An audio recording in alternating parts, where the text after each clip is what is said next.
തൃക്കരിപ്പൂർ ശ്രീ രാമവില്യം കടകം പെരുങ്കളിയാട്ടത്തിന്റെ ഭാഗമായി ഭഗവതിമാരുടെ തിരുമുടിക്ക് വേണ്ടിയുള്ള കവുങ്ങുമുറിക്കൽ ചടങ്ങ് തിങ്കളാഴ്ച നടക്കും. ചീമേനി പുലിയന്നൂർ താഴത്തുവീട് തറവാട്ടിൽ നിന്നാണ് കവുങ്ങ് നിലം തൊടിയിക്കാതെ ആചാരപ്പെരുമയിൽ കടകത്തിൽ എത്തിക്കുക. ഉയർന്ന ഗുണനിലവാരം, തികഞ്ഞ വിശ്വസ്തത, ജനതാ പാൽ. പെരുങ്കളിയാട്ടത്തിന്റെ സമാപന ദിവസം അരങ്ങിലെത്തുന്ന പ്രധാന ദേവതമാരായ പടക്കത്തി ഭഗവതിയുടെയും ആര്യക്കര ഭഗവതിയുടെയും തിരുമുടിക്ക് വേണ്ടിയുള്ള കവുങ്ങുമുറിക്കൽ ചടങ്ങാണ് ജനുവരി 6 തിങ്കളാഴ്ച നടക്കുക. കടകം സ്ഥാനികരുടെയും ബാല്യക്കാരുടെയും സാന്നിധ്യത്തിൽ ചീമേനി പുലിയന്നൂരിലെ താഴത്തുവീട് തറവാട്ടിൽ നിന്ന് രാവിലെ 6:30 ശേഷമുള്ള മുഹൂർത്തത്തിലാണ് കവുങ്ങുമുറിക്കൽ. ഞായറാഴ്ച കടകത്തിലെ ചടങ്ങുകൾക്ക് ശേഷം സ്ഥാനികരും ബാല്യക്കാരും കീഴറ ക്ഷേത്ര പ്രതിനിധികളും അടങ്ങുന്ന വൻ ജനാവലി കാൽനടയായി പുലിയന്നൂരിലെത്തി.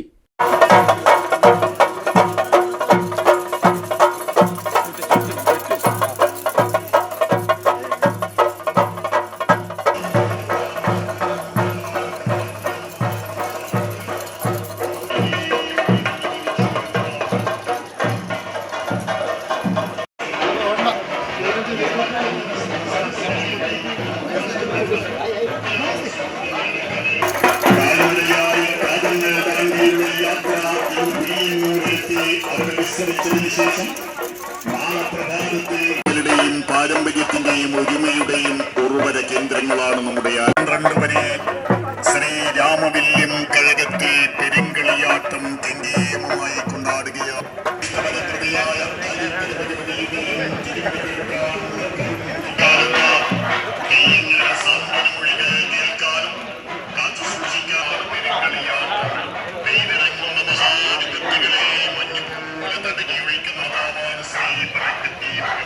മുറിച്ചെടുക്കുന്ന കവുങ്ങ് നിലം തൊടയിക്കാതെ ബാല്യക്കാർ ചുമന്നുകൊണ്ട് വാദ്യഘോഷാരവങ്ങളോടെയായിരിക്കും കടകത്തിലെത്തിക്കുക. തുടർന്ന് അന്നദാനവും നടത്തും. ആര്യക്കര ഭഗവതിയുടെയും പടക്കത്തി ഭഗവതിയുടെയും തിരുമുടിക്ക് വേണ്ടിയുള്ള കവുങ്ങാണ് പുലിയന്നൂർ വടക്കേവളപ്പ് ക്ഷേത്രസന്നിധിയിൽ നിന്ന് മുറിച്ചെടുക്കാൻ പോകുന്നത്. ഏകദേശം 40 ഈരടിയോളം ഉയരം വരുന്ന 2 കവുങ്ങുകളാണ് നാളെ രാവിലെ 6 മണിക്കും 7 മണിക്കും ഇടയിലുണ്ടാകുന്ന ശുഭമുഹൂർത്തത്തിൽ മുറിച്ചെടുക്കുന്നത്. നമ്മുടെ ക്ഷേത്ര വിശ്വാസികളായ ബാല്യക്കാരുടെയും ആചാരസ്ഥാനികരുടെയും അകമ്പടിയോടുകൂടിയാണ് കവുങ്ങ് നിലം തൊടാതെ ചുമന്ന് ക്ഷേത്രസന്നിധിയിലേക്ക് നാളെ കൊണ്ടുവരുന്നത്. ആർഭാടമായി വളരെയേറെ ജനസഞ്ചയം പങ്കെടുക്കുന്ന ഏറ്റവും വിപുലമായ ഒരു ചടങ്ങാണ് നാളെ നടക്കാൻ വേണ്ടി പോകുന്നത്. ഈ രീതിയിൽ പ്രത്യേക ആചാര പെരുമകളോടെ എത്തിക്കുന്ന കവുങ്ങുകൾ ഉപയോഗിച്ചാണ് പ്രധാന ഭഗവതിമാരുടെ തിരുമുടികൾ നിർമ്മിക്കുക.